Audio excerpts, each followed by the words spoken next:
তোমরা কেমন আছো? আশা করি তোমরা খুব ভালো আছো, আর আমিও তোমাদের ভালোবাসায় ভীষণ ভালো আছি। আজকে তোমাদের জন্য নিয়ে চলে এসেছি আরেকটা নতুন ভিডিও।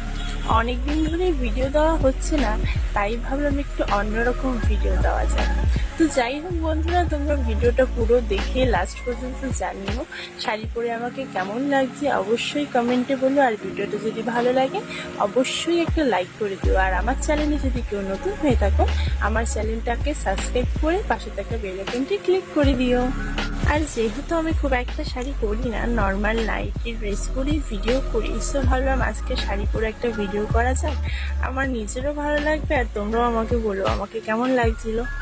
আর আমি এখনো এত বড় হয়ে ঠিকঠাক করে শাড়ি পরতে পারি না, তাই এই সিনথেটিক শাড়িটাই বেছে নিয়েছি। আর সিনথেটিক শাড়ি না খুব চটপট পরা যায়, কুচি ভালো পড়ে। আর সুতির শাড়িতে না কুচির পরতে চায় না, বিরক্তি লাগে।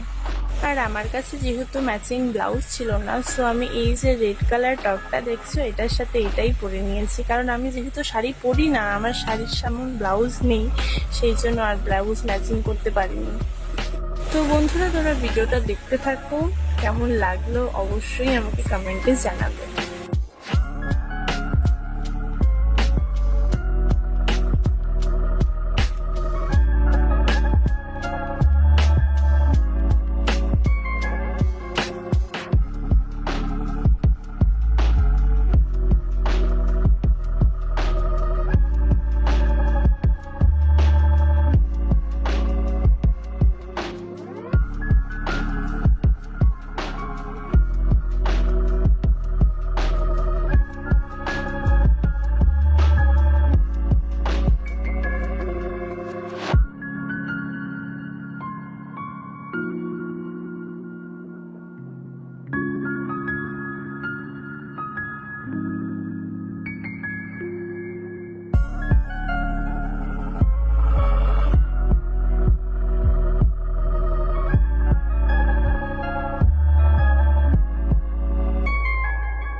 দেখো, মোটামুটি ভাবে কিন্তু শাড়ি আমি পরে নিয়েছি। আর যেহেতু এটা সিনথেটিক শাড়ি, তো খুব সুন্দর কুচি পড়েছে, আঁচলটাও খুব ভালো মতো হয়ে গেছে, খুব একটা খারাপ লাগছিল না আমার কাছে। তোমাদের কেমন লাগছে অবশ্যই জানিও।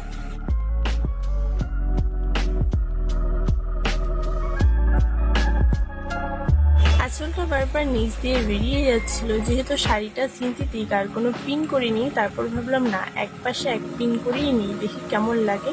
এটা তো খুব একটা খারাপ লাগছিল না, তারপর ভাবলাম খোপাটা ভালো লাগছে না, চুলটা খুলেই ফেলতাম। এবার একটু পদের লাগছে। আর যেহেতু আমি কোনো সাজগোজ করিনি, নর্মাল ভাবেই শাড়িটা পরেছি, আর এর থেকে তো বেশি কিছু আশা করা যায় না, তাই না?